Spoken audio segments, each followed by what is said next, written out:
Well, good Lord. Just when you think the Jacksonville Jaguars can't be any crappier as an organization, they go and outdo themselves.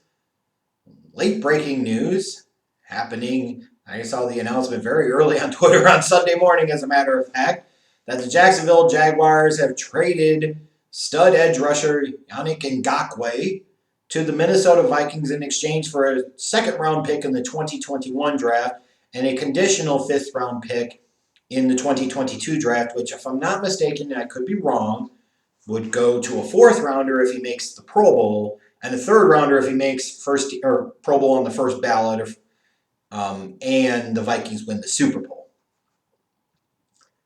Interesting. Not interesting that Ngakoue got traded. I think we could all see that coming. Like, he was clearly unhappy there. Clearly, the Jacksonville Jaguars didn't care. Had just drafted Josh Allen the season before, so clearly positioning themselves where they're ready to move on. And you'd see that. So you knew this was coming. In fact, kind of surprising it hadn't come several months before, potentially during the draft.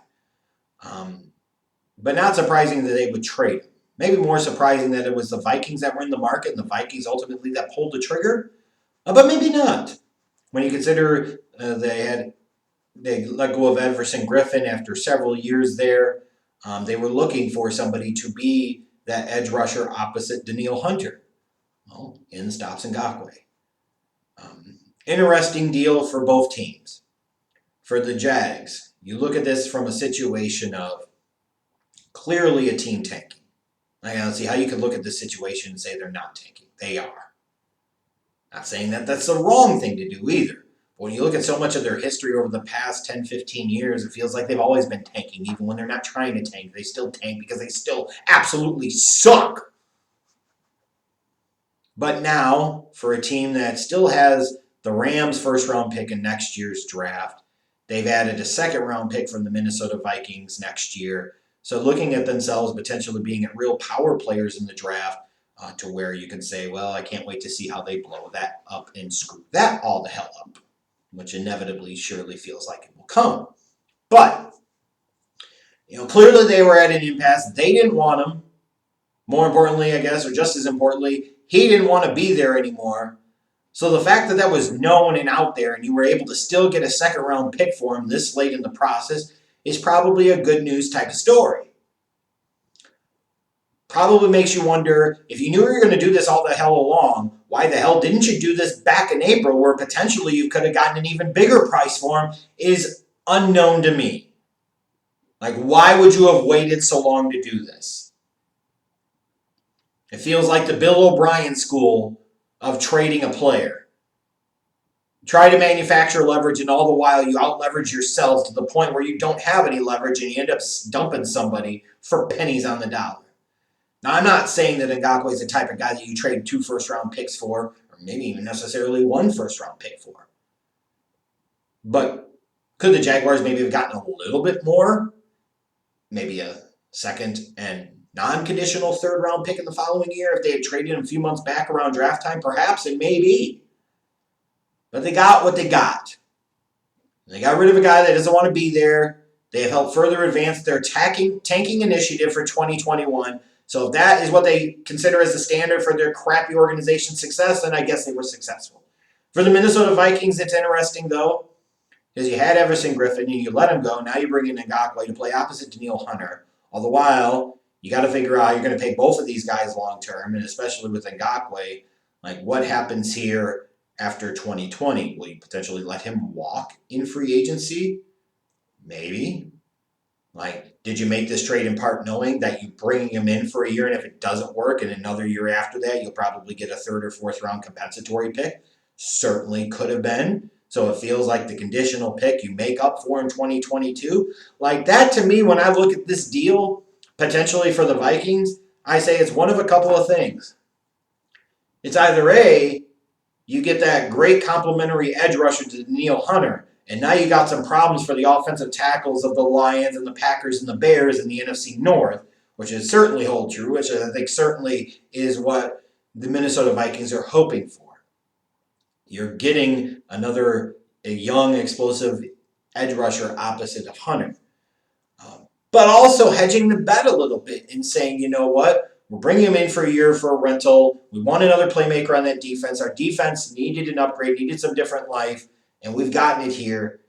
And we hope it works. But if it doesn't work, it doesn't necessarily position us that bad for the 2022 draft. And in the process, all you've ended up doing is trading away a second-round pick in 2021, coming off of the heels of the 2020 draft where you had 2 first-round picks and you had traded Stephon Diggs. Then you look at it and you say, okay, you look at the 2022 draft. Let's say Ngakoue doesn't make a Pro Bowl in 2020. Then that's a 5th-round pick, whereas if you lose him via the free agent process, you're potentially looking at maybe a 3rd-round compensatory pick in return. So you will give it up a 2nd-round pick in one draft to move up 2 rounds in another draft potentially, and all the while, you've got a guy that could be close to a double-digit sack guy for you. Like, I failed to see how this is a bad deal for the Vikings. Like, clearly they wanted to do something big, they had some resources available, and they went after it and they got something done. Now you might ask yourself, well, who's going to block for Kirk Cousins? Still a fair question with that Vikings offensive line for sure. But you have the chance to bring in a talent like him. You know, the chances that your 2nd-round pick next year is going to be the same level of player as a former 3rd-round pick as Ngakoue was are pretty remote. Let's just keep it real. They're pretty remote. And for a Vikings team that's probably looking at an ever-shrinking window of opportunity to feel like they could potentially contend, like, you have to make this type of deal and you have to make this type of move. So I don't think they really have much of a choice here. I really, really don't. Long term, could this have some impacts on them financially if they try to keep both Hunter and Ngakoue? Certainly. Does this also provide them some insurance long term if they want to go with him instead of Hunter? Yeah, maybe, but Hunter's a better player. An interesting deal. For the Vikings, it's really hard for me to find reason to knock them, as they didn't give up a 1st-round pick. In that 2022 draft, they could potentially come out better for having made this trade with Ngakoue. And if they don't let him go and they end up keeping him, it's because it worked out. So then you really feel good about the trade and you feel like the draft pick price to pay was a pittance. And as far as the Jaguars go, you know, like, what's the point of identifying and drafting good players if you're just going to get rid of them all? Like, I don't get it.